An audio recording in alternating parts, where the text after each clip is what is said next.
Hello, everybody. Welcome back to the NBA Front Office Show. It is getting into trade season, so if you're not a subscriber yet, make sure you do subscribe over on the YouTube channel. We're pushing towards 30,000 subscribers. Help us get there by hitting that subscribe button. And, of course, follow us over on Apple Podcasts, Spotify, wherever you listen to podcasts as well. A lot to talk about today, Keith.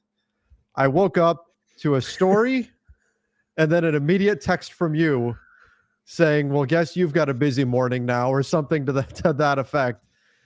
6 sources. I don't know if I've ever seen that in a report before. The Darvin Ham story from The Athletic that cited 6 unnamed sources. You never know what kind of fun little tidbits are going to pop up in an NBA related news story, but 6 sources, that seems unprecedented.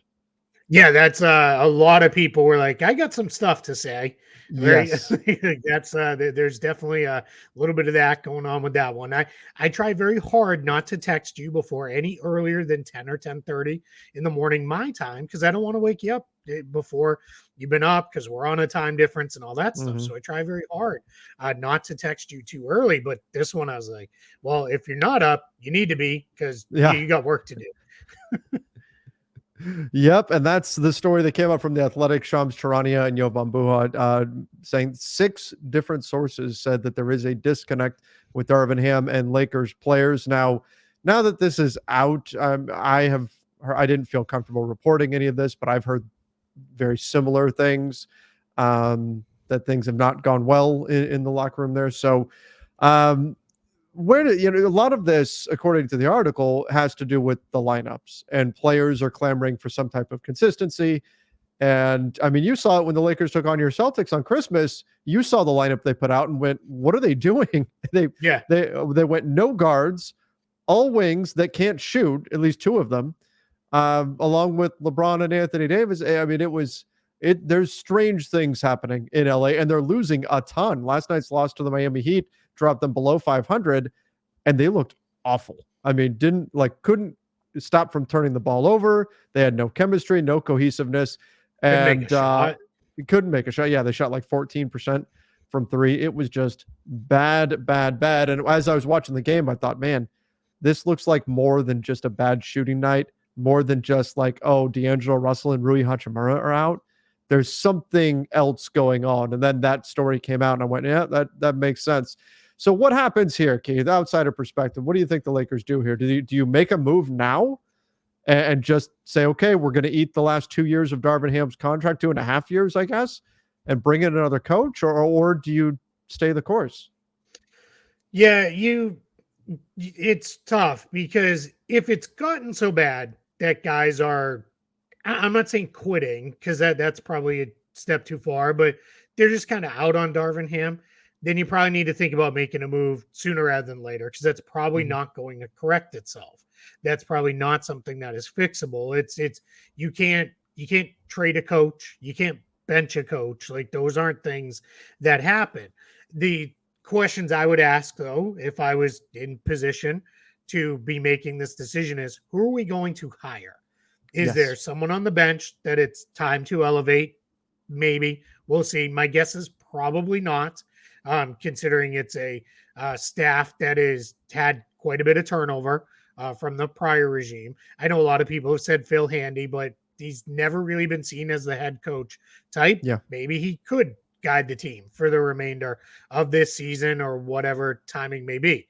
The next thing is, all right, if it's not someone from internal, where are we going outside of the organization? I know a lot of people are screaming, Doc Rivers, go get Doc Rivers. All right, I guess, like, fine. I've seen some people say Mike Budenholzer. What a weird situation that would be for him to take over for the guy who was his assistant. I don't know that that's where I would necessarily go either. So that's just kind of giving you a sense of, there's just not, it's not like there are great coaches just sitting at home with their feet up right now that are ready to jump in and jump into the middle of what is kind of messy, which also leads me to, I am by no means going to defend Darvin Ham. I have killed him on this show. I've killed him other places. The lineup decisions, in the kind of constant churn of the lineups and the rotation behind the starters, you're never going to get any rhythm that way. No. So that's a huge issue. I also think he's slow to make adjustments. I think he's run some of the guys way too many minutes and is trusting that well, they'll just figure it out because it's what they do and doesn't, stick with other guys. Though those are problems for me. So I'm not going to defend him, but I think there's roster issues here too as well. It's not a Sure. terrible roster, and they don't have a terrible record. They're game below 500.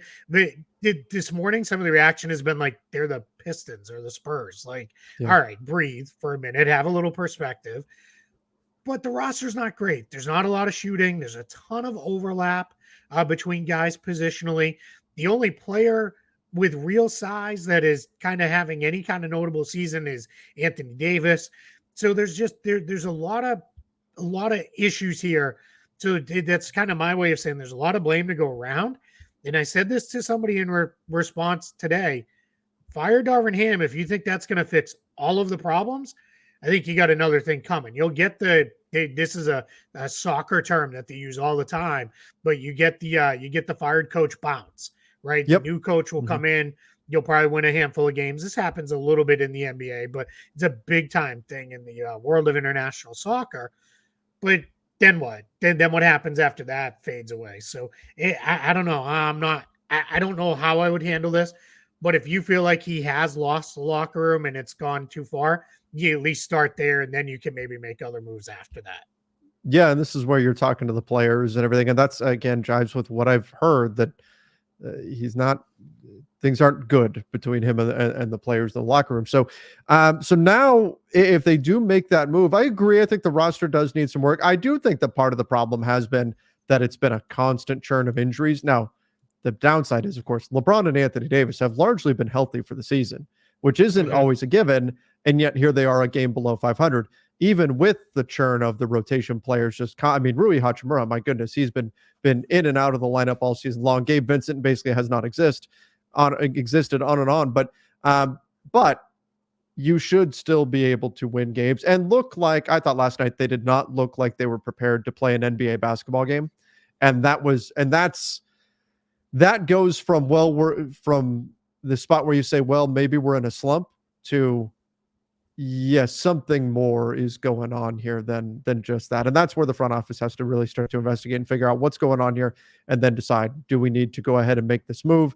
And again, that's where I'm sure, he doesn't want to be seen as the guy making this decision, but you're going to talk to LeBron, you're going to talk to AD, you're going to talk to some of the other guys, and you're going to find out, what's really going on here. What are things like? And is this time to do something here midseason, which is never easy. Can you think of any time where a team changed coaches mid-season and then were successful? The David Blatt for Ty Lue year probably is the only one that kind of comes to mind. And that was almost kind of a different situation. Not fully. And I promise I'm not going there because it's a LeBron thing. Like that's not at all. But that's the only one that really comes to mind where, they made the change and then the team kind of took off in that second half. I will say when the Celtics fired Rick Pitino and turned the team over to Jim O'Brien, I mean, most of the people watching this are probably like, what in the world are you talking? When was that, Grandpa? Tell me about those olden days when you had to walk up to hill to school. Gather around the fire. But that's another time when it did probably go well. I'm sure I'm missing one or two that have turned around in a big way, but there's not a bunch that jump to mind where it's like, oh yeah, there it is. There's the moves that have definitely made a ton of sense and launched a team. And that's why teams are reluctant in season to make these kind of changes. It generally only happens if things get so far gone that you feel like this is not salvageable. If you're Rob Pelinka in Lakers ownership and you sit down and you believe we make trade X, I don't know what that trade is, but we make trade X, we'll be fine. Darvin Ham will, just like last year, everything will kind of come into focus. Everything will look better, and we'll be okay, and we'll make our run. Then you probably keep him. But if you're at all having your doubts of, I don't even know that a trade fixes this because guys are out on him as the coach, then you probably need to make that move in addition to probably making a trade or two too. And the reason why I say both is part of the reason why you don't make a trade is you are thinking, well, we've got all the pieces in place and we don't really want to upset the apple cart too much. Well, in this case, if you're changing the coach and you're going to change schemes and everything else, make the trade too. It's probably going to be bumpy for a few weeks. You'll probably Mhm. be a little bit like the start of the season again. But if it all comes out on the backside in a better spot, then you're better off. So that's the challenge that they're going to have to go through right now, because it just becomes that major evaluation point of, what is it? I'll tell you the thought I honestly had watching the last couple games, and I know this is super duper risky for all the reasons we've talked about a bunch of times on the show, but I did find myself saying they could kind of use Zach LaVine. And I'm not saying it's necessarily Zach LaVine because of the contract and the health history and all Mhm. that stuff, but a player like him, somebody who you can say, dude, we just need a bucket. Like, go create one, because they Yeah. just don't have They it this struggle. year. Yeah, No. the offense is just, and I don't think it's a scheme thing. I just think they're just stuck in the mud. It's LeBron is, you know, there are subtle signs that LeBron is slowing down. Now, LeBron slowing down, that's still what, a top 10 to 15 player in the league, Mhm. but it's that those signs are there. You can no longer just throw him the ball and say, you got it, dude. We're going to all move out of the way and you'll make it happen. You could do that a handful of plays each game. You just can't do it, 30, 40 times a night anymore. So that turns into a situation where, all right, well, is that Austin Reeves? It hasn't been this year. He just hasn't been the same guy. Maybe he's not catching teams off guard anymore. Who knows what the situation is? And as good as AD is and has been, he's a big. Bigs are, other than like Nikola Jokic and Joel Embiid, bigs don't create offense that way. There's very few of them that you could throw to it to the top of the key and say, hey, make something happen. And Anthony Mhm. Davis just isn't that guy. He's a little bit more of a dependent player, a great dependent player, but he's not somebody you're going to run the entire offense through. So those are your challenges right now. Because defensively, even with all the mishmash of lineups and guys in and out, they've been good, very, very good Yeah. defense. It's just offensively. And that's where I did find myself saying, like, man, if LaVine's only going to be the only guy, it's just, what does this look like in 2 years? Like, are we going to pay now and then have to pay the piper in 2 years? Because Mhm. we fixed it to an extent right now. And that would be the other question, just to finish this thought, is if I'm making a trade, my two considerations are, one, like I just said, what does this look like down the line? And the second is, does this make us a contender right now? Because it's fine to say it makes us better, but if better is we're out in the first round or we make it even in the second round, is that really where you want to be? I get it today. Probably most Laker Sure. fans are like, yes, please, for the love of God, like, run to We're 500. drowning. Throw But us the life yeah, preserver. Yeah. exactly. But the question needs to really be asked is, does it make us a contender? If you can honestly say, yes, this makes us a contender, I probably make the trade and say, I'll deal with 2 years from now and I'll figure it out. Mhm. And that's where I'd be. Yeah, absolutely. I agree with that. Now, when we're looking at players the Lakers could add, you brought up Zach LaVine a lot, so let's chat a little bit about him.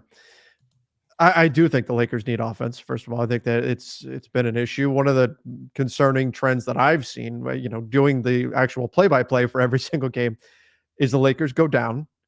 They spend all game trying to battle their way back, just essentially burning minutes, just treading water, not doing anything, not making up ground, not losing ground. They just kind of are stuck.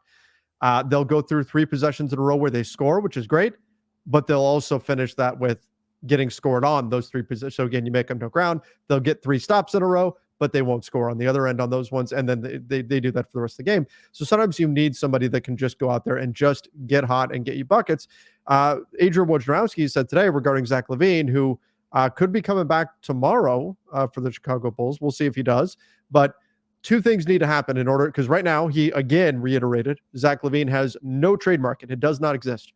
So right now, two things need to happen. Zach LaVine needs to show that he's healthy, and he needs to convince teams that he can impact winning basketball. And that's Woj's terminology, impact winning basketball. So there's not a lot of time to like change the perception. If a team has the idea in their head of Zach LaVine is not a winning basketball player, he gives you the empty calories stats, there's not a lot of time to change that perception between Yep. now and the February 8th trade deadline.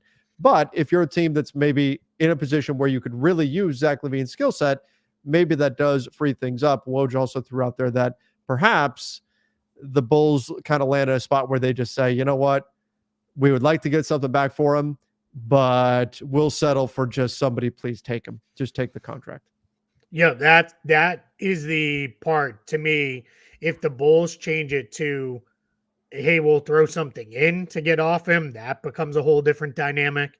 Or, hey, we don't need much of a return. Send us back a couple guys you don't really want. We'll figure it out. And for them, maybe then the benefit is we're out from underneath this contract and we're just hitting a reset. But yeah, I think it was Woj who also reported they don't intend to fully rebuild. Like Right. they're not gonna do that. I mean, I think we all know that, even as much as for you and I as outside, observers, like it frustrates us to no end because it's like, cool, so you like being in the play-in tournament. Good for you. Like it drives us nuts, but it's like I get it. Like that's where Jerry Reinsdorf has set things as the owner of the Bulls is, look, I just want to be competitive every single year. And competitive for him is competitive for a playoff spot. And yeah, you might be able to tear this thing down to the studs, come back 2-3 years from now, and then be competitive for more than just a playoff spot, be actual title contenders again. But if that's not where they want to go, then you kind of get the idea of, all right, get us out of LaVine's contract. Maybe we can let DeRozan go. Now all of a sudden we've got cap space. We can do what we did a couple years ago and sign the next DeRozan and next Lonzo Ball, and we reset that way. Maybe that's the direction they go. So I think there's going to be a kind of a meeting point, whether it's this year or this summer, where the Bulls, I talk about this all the time, but the Bulls ask will come down, teams' offers will come up a little bit, and then we'll get a trade. Right. And that's where it'll go to. And part of what drives sometimes the offer coming up, and I'm not saying the Lakers will do this, but is desperation. It is, we have to do something to fix this. And we all know all that's really going to take is LeBron didn't talk to the media after last night's game. He left. Nope. If he comes out in the next couple days or after the next loss or whatever and is like, man, we got to do something. We need more scoring or shooting or something. Well, now it's done. Then that puts the pressure on, and it's probably going to happen. That doesn't mean they have to make a stupid trade, but that probably means something's going to happen, and that could be where it's, you know what, hey, we don't have to give everything under the sun to Chicago. They're okay with matching salary in a single draft pick or matching salary in, we throw in, I don't know, Jalen Hood-Schifino as a flyer for them as a young player, whatever, and we can get Zach LaVine that way. Like if that's how it happens, then maybe that's where we could see this all turn into. Keith, there was a play last night where LeBron had the ball on the perimeter, 4 other Lakers spaced along the perimeter as well, and everybody just stood there and looked at him. Yeah, and nobody moved. I know the one you're talking about. And LeBron's holding the ball. He's kind of looking around, and finally he just goes, "F it," and shoots. And he's like, what else am I supposed to do? So yes, I think that could be coming, especially after he didn't talk to media. Is it Zach LaVine? We'll wait and see. But the Bulls, the Zach LaVine situation, that's going to be at the forefront of the trade market as we approach February 8th. And as we said, day by day, things will get more and more real. So this is a name certainly to keep an eye on, and we will keep everybody up to date with what's going on with his trade market as well as everybody else that's going to be out there. 5 weeks from today.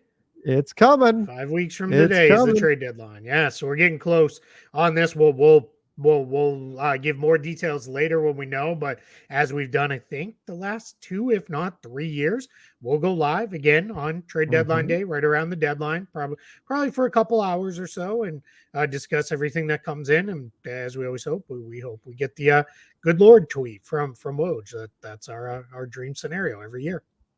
Keith, I am going to try to speak this into existence here. The day before the trade deadline is my birthday. So all I ask is that give me a busy birthday, but give me like a 3-hour window to go out to dinner for my birthday and then a little bit of time afterwards to sober up. And then we can start with the news again. Then that kind of just give me a little break and I want to, give me a busy birthday. Give me a bunch of fun trades to talk about, but give me like a 3-hour window to go have some birthday drinks and hang out and relax for a little bit. That's all I ask, Adam Silver. I don't know if the dog was in agreement with that, with his growling little bark there, or if he was He's like, against that no. idea. It was one or the other. He's definitely felt passionate about it one way or the other for sure. All right, let's get over to this one. Ricky Rubio officially retires from the NBA. It Yeah, comes to a buyout with the Cavs. Now, I'm assuming you saw the letter that he I put did. out.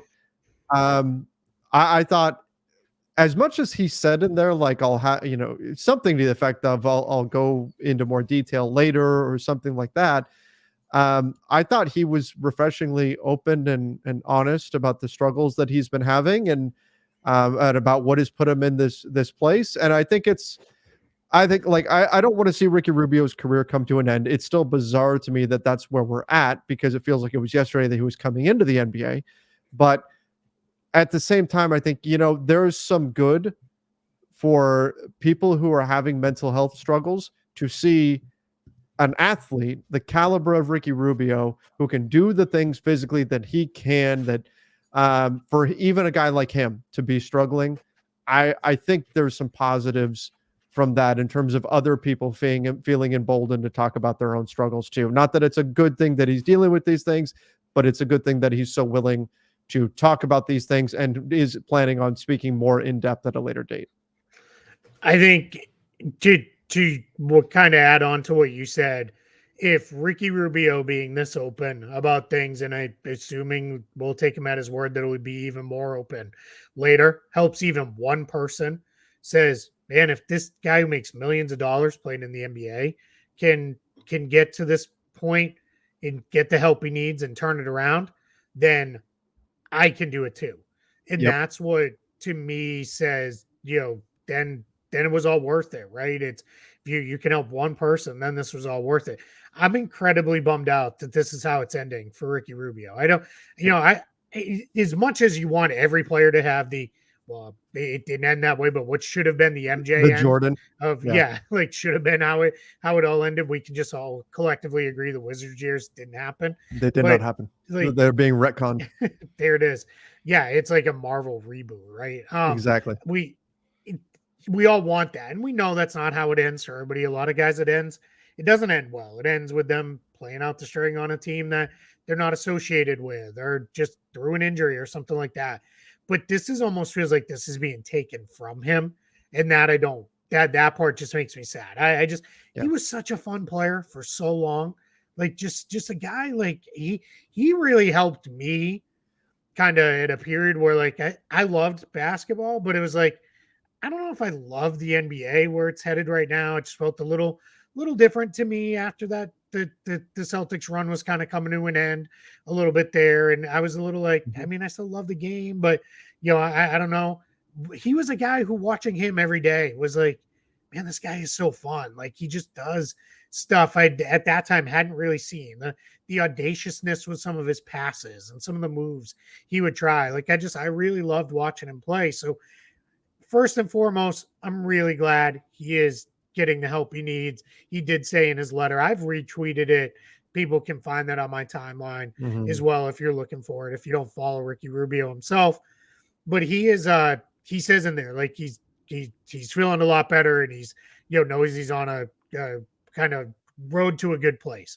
That's the only thing that really matters here. If we get into the roster business of it all, because that's part of what we do here on the show, Cavs now have 2 open roster spots. They're only about 750K under the luxury tax line prior to Rubio's buyout. Rubio's contract was 6.1 million this year, and then next year he had 4.3 million guaranteed of his 6.4 million. We don't know yet what he gave back, what that's going to look like. That I assume will come out in the next day or so, and we'll have a much better sense then. But the Cavs they're even if he gave back all of it, which that's extremely doubtful, um, they're still up against it with the luxury tax line, and now they have 2 roster spots open. So we'll see. They're They going to have to have to fill fill one. that. Yep. What's that?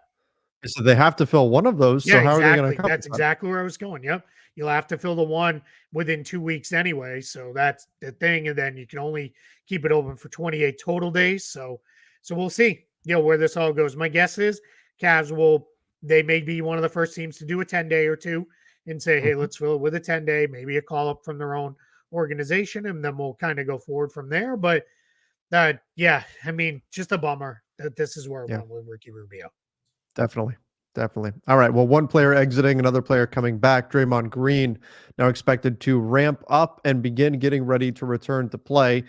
I would assume that means he's making progress with whatever benchmarks the NBA needed him to hit. That's all been kind of hush hush. We don't know exactly what that looks like, but he is going to start ramping up, returning to the Warriors practice facility and getting ready to get back to playing in the NBA. I don't think I maybe I missed it. I don't think they set like a target return date or anything like that just yet, right? No, nothing like that. This was all reporting from Woj today, and I think he basically said in the next, let's see, he's expected to return to the Warriors facility in coming days to Mm. start ramping up to resume play again. Then he said Green will miss his 11th game tonight. Conversations are still ongoing about when he'll return from the suspension. His return is getting closer though, so Okay. we'll see, where that goes. With that one, I did. I don't know if you saw because it was right before the show started. I tweeted out, "It'll all be fine" until someone says, and then I listed out the trigger words for Bucky from Civil Oh War. no. So Oh just no. maybe that's until somebody repeats those phrases in order, then maybe it'll all go sideways again. Isn't it like it's like boxcar or something like that? I don't Yeah, you're I need to close. I'm gonna go find your tweet. Longing, Rusted, There it is. 17, Daybreak, Furnace, 9, Benign, Homecoming, 1, Freight Car. Freight car, that's it. So, Uh-oh. yep. So, yep. So, but I Oh, don't and know if that's they have the the same on first Russian or not, or I don't know. 9 We'll and see. benign. Uh, Yeah. I love that the first response to your tweet is the Captain America, "I understood that reference" GIF. Yep. That's Perfect. fantastic. It's a perfect That's reply. fantastic. That's Yep. perfect. Okay, the Nets, we talked about them the other day. They were under investigation for resting healthy players. They were indeed fined $100,000 for resting players. This is what the whole system was put in place for, was to stop teams from doing stuff like this. And so now the Nets get, I mean, that's not nothing, $100,000. They're going to have to pay this fine here. And I believe this makes them the first team to get fined for this, unless there's somebody I'm They forgetting. are. No, they are definitely the first team, and it basically says following an investigation determined that 4 new Nets rotation players who did not participate in the game could have played under the medical standard in the player participation policy, which was adopted prior to this season. So what they basically got dinged on. This is not the all-star portion of all of this. This was they got dinged on the you rested too many guys portion. This is the Hmm. I call this like the Warriors portion of the policy, which was, hey, we're sitting all of our starters, everybody goes home, and we'll pick up tomorrow when we're all back in Yeah. Golden State at the end of a road trip. This is what the Nets get dinged for. You can't sit that many guys out, and that's kind of where it went. All right. Well, the NBA, a little bite behind their bark, I guess, with this policy. So we'll see if this scares off anybody else from trying to do the same thing. Last thing we've got for today: the Hawks and Pelicans put 10 games on local channels. We've been trying to a degree, stay on top of what's happening here. Obviously, the Bally Sports situation, everything going on there, the NBA, the TV deal rights, and are we going to get? Is the NBA going to be on Amazon? Is it going to be on Apple? Where is it going to be streaming? What's all that going to look like? The Hawks and Pelicans, knowing that there's some people who struggle to get Bally, they're going to put some games on local channels to try to get viewers to have access to these games. Which, I mean, that's the biggest thing. Like, you don't want people to have to jump through too many hurdles in order to find your product, particularly when you're in the NBA. People will crawl through barbed wire to watch a football game, to watch NFL. That's not an issue they have to worry about. They can put it behind, well, you can only watch on YouTube TV or only on, used to be Direct TV, right? The Mhm. NBA, you've got to make your product as accessible as possible. And so this is something that we're going to continue to follow and see what the league ultimately does, what teams ultimately do in order to get their product out there, particularly with Bally faltering. Yeah, and part of this was the agreement coming in with Bally of, hey, if you can't make all your payments, we're going to take back control of some of the games Mhm. for these franchises. And I believe it was the Pelicans they've already announced 9 of the 10 games that'll be on local TV in the New Orleans area. The Hawks have announced all 10, which games they'll be and which days and everything and all that stuff. So that's going to be something we'll track. We've been tracking it more on a league wide level because it will be an impact to the salary cap and all those kind of things. But this is something on the local levels that we'll be watching too. I know Utah launched their own kind of deal. The Clippers, Mhm. the The Suns. Suns, they've all got their own little streaming situations out there for their fans. And I know there's some frustration with some people too, even with those, where it's like, hey, I'm still, hours upon hours away. I'm never going to a game in your location, but I can't see it because it says I Yeah. am, You're I'm blacked out. covered by your territory or whatever it is. Mhm. So those are all things, again, I always say it's 2024 now. We should probably be past this and really kind of Yes. figuring this stuff out. But it is what it is for now. And we'll go with that. Hey, the other thing we didn't talk about, I forgot to tell you to put it on the list. All-star voting, first fan vote came Oh, back. yeah. Yeah, Giannis leading in the East, LeBron in the West. Remember, we're back to East versus West. Again, That's there's no right. captains, no draft, any of that stuff. So West front court was LeBron, Kevin Durant, Nikola Jokic. All right, no real arguments there. That's fine. The big Uh, names. yeah. Guards are Luka and Stephen Curry. A lot of Mhm. people are angry about SGA not being a starter, but he's going to get in the game. There's Yeah, nothing absolutely. crazy. There's no Zaza Pachulia here, at least. uh, East front court, Giannis, the overall number 1 vote getter right now. Then Joel Embiid, then Jason Tatum. Again, no complaints with that. And then the guards in the East, Tyrese Halliburton, so getting a little bit of love there Allie. from the smaller market. And then Damian Lillard is second. Damian Lillard is the only starter as of now of the 10 starters on both sides that has under 1 million votes so far. So Trae Young is about 80,000 ish votes behind him right now. So remember, it's fan voting, 50% of the vote.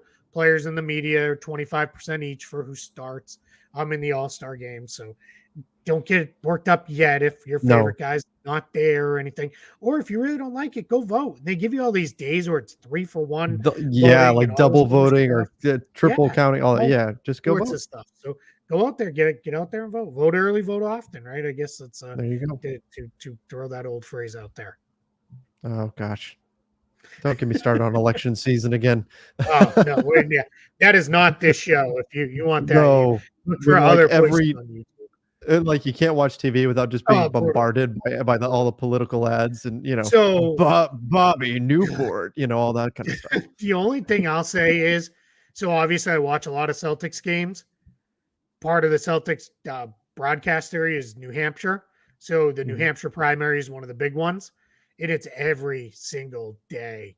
You watch a game, every commercial break, there's at least one ad from somebody out there yelling something about stuff. And it's like, oh man, I just want this to be over. I It's just want to just, watch the game. Yeah. yeah, that's it. That's why I switch over to the Game Mix channel during a commercial to see. Now on a night like tonight, what are we doing, NBA? You had 12 games last night. I think there's 14 games tomorrow night. There's only 2 tonight. 2 games, and neither one of them is overly good. It's Bucks, Spurs, and Nuggets, Warriors. So not so great. Yeah. Yeah. Well, that's not We'll so see. We good. watching anyway. Well, let's see. Is there a football game on tonight? I don't think so. Thursday night? I don't think so It's because just NFL Saturday and Sunday, right? it's Because down they're to into their like last week. yeah, we're in that, either everybody is benched or your team has to win Yeah. this game. Yeah, that's right. It's just Saturday, Sunday. Yeah, just Saturday, So Sunday. it's not even because of that. It's not even where they're going, well, we're going up against the NFL, so we're not gonna Yeah. fire all the I bullets in think the it's just chamber the here. weird scheduling. We're still catching up from Christmas and everything with all Mhm. that stuff. So, but yeah. I don't know. 14 games. It's too many in one night. Can't watch. Yeah. Can't watch that much. Oh well. You can try. You can try. Can't, but you can try. You can Yeah, try. you can try. I would encourage you to try, but Good. you won't be successful. You might have fun. You just won't be successful. Yeah. All right. Well, let's wrap things up there again. Help us get to 30,000 subscribers over on the YouTube channel. Hit that subscribe button. We'll be back tomorrow. Oh, tomorrow is Friday. Tomorrow. My days are all off. So days are off. You know what happened to me earlier today? What? I legit said, all right, it's Monday, so here's what I got to do. I got to take the trash out. It's Thursday. Like, I'm not even off a day. I was off like a half a week. Like I didn't even wasn't even remotely connected in my brain to where it was. I was more just, all right, kids back in school, so it must be Monday. I got to get the trash ready. It's Thursday. So front office Friday tomorrow. I thought you were going to tell me you started to go through your limbering up exercises for your front office Friday yell, like you're getting yourself all prepared, and then remembered, oh wait, it's only Thursday. But to go all the way back to Monday, wow, that we are we're indeed in the thick of it, of the time loop madness that comes with holidays. Yeah, absolutely. We'll get through the rest of this week, and then we'll be fully back and ready to go by next week. We'll be back. Give us gives us what, a month to get fully ramped up for the trade deadline. That's it.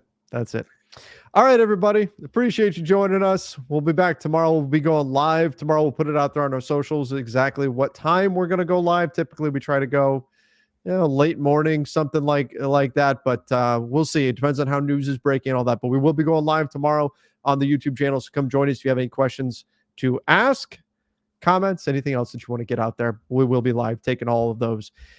Till then, everybody, see ya and stay safe.